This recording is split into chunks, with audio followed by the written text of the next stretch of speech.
그러자 대통령실은 여사 라인이 어디 있느냐며 대통령실엔 오직 대통령 라인만 있다고 즉각 반박했습니다.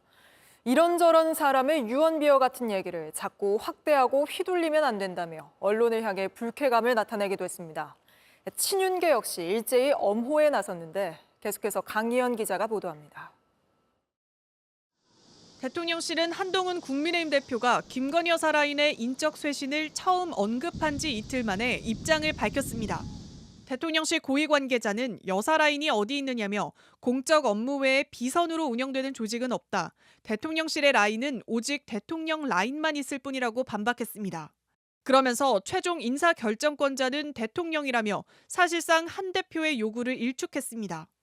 대통령실은 이번 주 수요일 치러지는 재보궐선거에 악영향을 끼칠 수 있다는 우려 때문에 맞대응을 자제해왔습니다. 하지만 오늘 한 대표가 김 여사를 겨냥해 공적 지위에 있는 사람이 아니라면서 인적쇄신 발언의 수위를 높이자 입장을 낸 것으로 보입니다. 대통령실 내부에선 불쾌해하는 기류가 강합니다. 한 대표가 김대남 전 행정관과 정치 브로커 명태균 씨로 불거진 비선 의혹을 확대 재생산하고 있다거나 재보궐선거에서 패배할 경우 대통령실에 책임을 돌리려 하는 것 아니냐는 목소리까지 나옵니다. 친윤계도 한 대표를 강하게 비판했습니다. 불과 얼마 전에 이 보수 진영이 분열을 해서 결국은 탄핵 사태까지 가고 아픔으로 남아 있는데 지금 또 이 보수 분열이 시작되는 거 아닌가 하는 두려움이 생기고 있어요.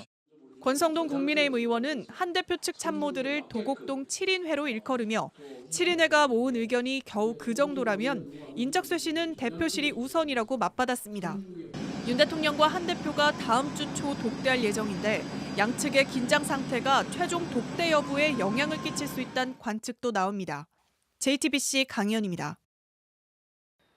이렇게 대통령실은 반박하고 있습니다만 정권 초기부터 여사 라인에 대한 이야기는 계속해서 나온 바 있습니다. 김건희 여사 공천 개입 의혹의 핵심 인물인 명태균 씨 역시 대선 때부터 대통령 부부와 가까이 지냈다고 주장하며 여사 라인으로 지목된 황모 행정관을 콕 집어서 JTBC에 언급했습니다. 황 행정관이 모는 차를 타고 대통령과 함께 다녔다는 건데 황 행정관은 김대남 전 대통령실 행정관 녹취록에서 십상시로 거론된 인물이기도 합니다. 윤정주 기자의 단독 보도입니다. 황모 행정관 존재가 언론에 오르내린 건 이번이 처음이 아닙니다. 지난 2021년 대선 과정에서 윤석열 당시 후보 부부를 비공식 밀착 수행하면서 처음 알려지기 시작했습니다. 당시 국민의힘 대선 캠프 핵심 관계자는 황 행정관 앞에선 윤 대통령이 가족처럼 편하게 행동했다며 입이 무거워서 많이 신뢰했다고 말했습니다. 황 행정관은 윤 대통령 당선 뒤엔 대통령실 사적 채용 논란에 휘말렸습니다. 윤 대통령과 친분이 있는 사업가 황모 씨 아들이란 점이 부각됐습니다. 김대남 전 선임 행정관과 한 인터넷 언론사 통화 녹취에도 이 이름이 다시 등장했습니다. 관사가 자기보다 어린 애들 갖고 쥐었다 폈다 하고 시키먹지. 동해 황 회장 아들이. 황 행정관 이름은 명태균 씨와 인터뷰에서도 등장합니다. 처음에 카니발을 해갖고 너 앞에 X가 운전하고 내하고 대통령이 뒤에 타갖고. 지난 2021년 6월에서 7월쯤 윤 대통령이 아직 정치에 입문하기 전 상황입니다. 황 행정관이 운전하던 차에서 민감한 현안 이야기도 자주 나눴다고 했습니다. 그래서 여러 가지 이야기 많이 문재인도 얘기하고 또 김정인 만나러 왔다 같이 나가고. JTBC 윤정주입니다. 검찰이 도이치모터스 주가 조작 사건과 관련해 김건희 여사가 주가 조작 사실을 알지 못했다고 보고 이번 주 무혐의 처분을 내리는 걸 검토 중입니다. 그런데 JTBC 취재 결과 김 여사가 1차 주가 조작의 주포 이모 씨와 주식 매도 문제로 직접 통화하면서 이런 대화를 나눴던 걸로 확인됐습니다. 이 씨가 주식이 올라갈 건데 왜 다 팔려고 하느냐, 내가 팔아주겠다라고 하자 김 여사가 알겠다고 답했다는 겁니다. 먼저 조혜연 기자입니다. 김건희 여사는 2010년 6월 1차 주포 이모 씨와 통화했습니다. 김 여사가 이 씨에게 위임했던 10억 원이 된 신한증권에서 DB증권으로 계좌를 옮긴 뒤입니다. 이 씨는 이 통화에서 도이치 주식이 올라갈 건데 왜 다 팔려고 하느냐, 내가 팔아주겠다고 했고, 그러자 김 여사가 알겠다고 답했다고 검찰에 진술했습니다. DB증권 녹취록에는 김 여사가 전화해 도이치는 나와 이 씨 말고는 거래 못하게 해달라고 말한 내용이 남아 있습니다. 검찰은 통화 시기에도 주가 조작을 하고 있었느냐고 물었고, 이 씨는 그때까지도 놓지 않고 있었다고 답했습니다. 검찰은 이 진술을 확인하고 김 여사가 이 씨의 주가 조작을 알고 있었던 게 아니냐며 강하게 의심했습니다. 검찰은 주가가 올라간다는 말을 쉽게 한 걸 보면 김 여사는 피의자가 주가를 올리는 사람이란 걸 알던 것으로 보인다. 또 김 여사가 증권사에 전화한 걸 보면 피의자가 주가 조작하고 있다는 걸 얘기한 것으로 보이는데 어떤가라며 이 씨를 추궁했습니다. 아예 김 여사는 피의자가 주가 조작하는 사실을 알고 있던 것으로 보이는데 어떠냐며 직접적으로도 물었습니다. 하지만 이 씨는 모르겠다며 정확한 답변을 하지 않았습니다. JTBC 조혜연입니다.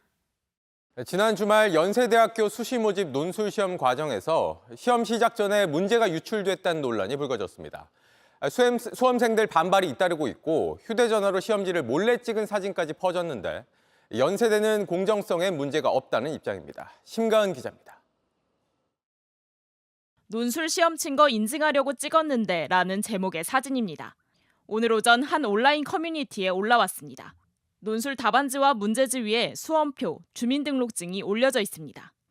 사진을 찍은 장소는 서울시 신촌동, 촬영한 시간은 토요일 오후 12시 59분으로 나와 있습니다.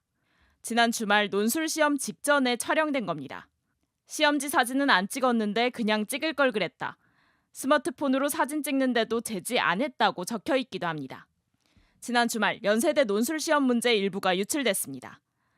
시험 감독관이 시험 시간을 착각해 시험지를 나눠줬다가 다시 회수하는 일도 벌어졌습니다. 또 시험이 끝난 직후 문제지와 연습지 등을 찍은 사진이 올라오기도 했습니다.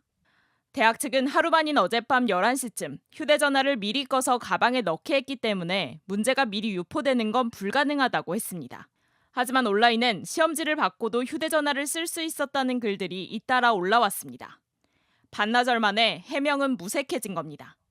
그 파본 확인과 매수 확인 때문에 문제지를 읽게 되는데 인터넷 검색을 통해서 비슷한 유형의 풀이를 검색하거나 챗GPT를 통해서 답안을 도출하거나 이런 방식이 다 가능했기 때문에 대학 측은 시험이 끝난 직후 문제지와 연습지 사진을 찍어서 올린 지원자는 특정했다며 이들에 대한 처분을 논의하고 있다고 밝혔습니다. JTBC 심가은입니다. 여의도 한강공원 주차장은 빈자리 찾기가 쉽지 않은 곳이죠. 그런데 이곳에 몇 달째 자리를 차지하고 서 있는 화물차들이 많습니다. 전세 낸 자리냐는 불만도 나오는데 어떻게 이게 가능한 건지 밀착카메라 이가혁 기자가 취재했습니다. 한강공원 중에서도 인기가 많은 서울 여의도 한강공원. 위치가 좋은 한강 여의도 제2주차장은 휴일은 물론 평일에도 늘 만차입니다. 오늘이 평일 저녁인데도 이렇게 이중 주차를 하거나 아니면 이렇게 주차 공간이 아닌 곳에까지 바깥에 한 겹, 두 겹 주차를 하고 있는 그런 상황입니다. 인근 직장인과 백화점 손님까지 겹쳐 주차장 수요는 늘 넘칩니다. 많이 불편하긴 하죠. 지금도 되시는데 오래 걸렸나요? 예, 지금 한번 갔다가 이중 주차 해놓고 혹시나 이제 사람들 못 뺄까 봐 지금 다시 온 거거든요. 그런데 이 비좁은 주차장 공간 여러 곳을 차지하고 있는 화물차들이 보입니다. 이 차들이 오랫동안 그냥 여기에 계속 사실상 방치가 돼 있었다고 알 수 있는 게 앞 유리창에 이렇게 나뭇가지가 잔뜩 끼어 있고요. 이런 데도 보면 거미줄이 끼어 있죠. 이쪽을 보시면 아예 운전석과 조수석 안쪽에 그냥 짐들이 잔뜩 쌓여 있어서 이거 뭐 타고 내리고 할 수가 없는 그런 상황입니다. 버스 주차장까지 합쳐 약 250대가 주차 가능한 이곳. 취재진이 직접 세어보니 장기 주차로 추정되는 화물차는 총 46대에 이릅니다. 네, 제 주변으로 지금 비슷하게 생긴 화물차 4대가 보이는데요. 안에 뭐가 실렸는지 한번 보겠습니다. 여기 플라스틱 책상과 의자가 보이고 물통도 보입니다. 그리고 여기 시청자 여러분들 보이실지 모르겠는데 타코야끼 전문점이라고 적혀 있습니다. 그리고 뭐 스페셜 6개 6,000원 가격도 적혀 있는데요. 타코야끼 포장마차 장비가 잔뜩 실려 있습니다. 또 이쪽을 보시면 여기는 데리야끼, 치즈구이, 닭꼬치라고 적혀 있는 걸 제가 볼 수가 있는데 이쪽을 보면 이렇게 가스레인지입니다. 여기 손잡이도 볼 수가 있고요. 가스통과 연결된 관도 보이시죠? 가스레인지도 이렇게 방치가 되어 있습니다. 아마 장사를 할 때는 꺼내서 바퀴로 끌고 가서 장사하는 지점까지 가져가는 것 같습니다. 문어 이야기라고 적힌 이 포장마차는 문어 꼬치를 파는 것으로 보이고요. 바로 옆에 보면 역시 뭐 물통도 잔뜩 있고 또 가스레인지 똑같이 있는데요. 여기 보니까 LP 가스통도 4개가 이렇게 트럭에 실려 있는 걸 볼 수가 있습니다. 돗자리 대여 장사를 하는 업자가 장기 주차된 트럭 짐칸에서 돗자리를 잔뜩 꺼내 세척하는 모습도 포착됐습니다. 많게는 수개월 동안 한 자리에 서 있는 이런 화물차. 취재 결과 여의도 한강공원의 고질적인 문제로 꼽혀온 기업형 한강 노점상 트럭이 상당수였습니다. 서울시는 불법 한강 노점상 퇴출에 총력을 기울이겠다고 여러 번 밝혔는데 정작 서울시 공공주차장이 노점상의 창고처럼 쓰이고 있는 겁니다. 서울시 주차장 규정에 따르면 주차장 안에서 차량을 이용한 영업행위는 금지돼 있습니다. 발화성 또는 인화성 물질을 적재한 경우 주차가 거부될 수 있습니다. 사전 주차요금 정산기에 차 번호를 입력해봤습니다. 주차하신 차량 번호를 찾지 못하였습니다. 이 수상한 화물차 모두 입차 기록 자체가 나오지 않았습니다. 요금은 제대로 내고 있는 걸까? 그럼 이거는 주차료는 어떻게? 주차료는 월주차죠. 월주차. 그럼 조금 싸죠, 월주차는. 월주차 기본 달기.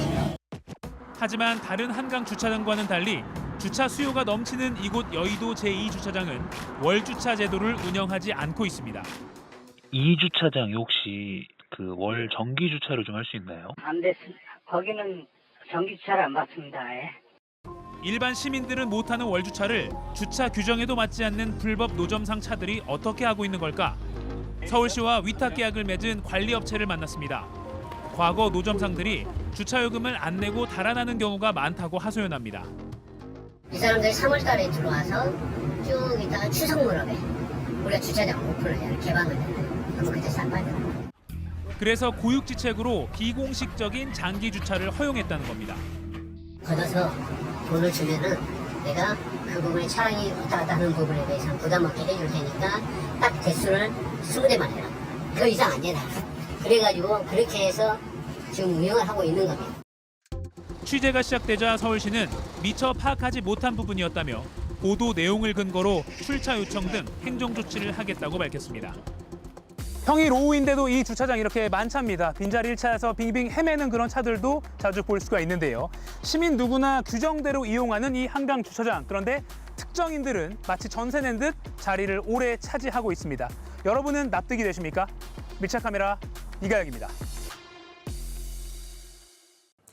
JTBC 뉴스를 시청해 주셔서 고맙습니다. 저희는 저녁 6시 50분 뉴스룸에서 뵙겠습니다.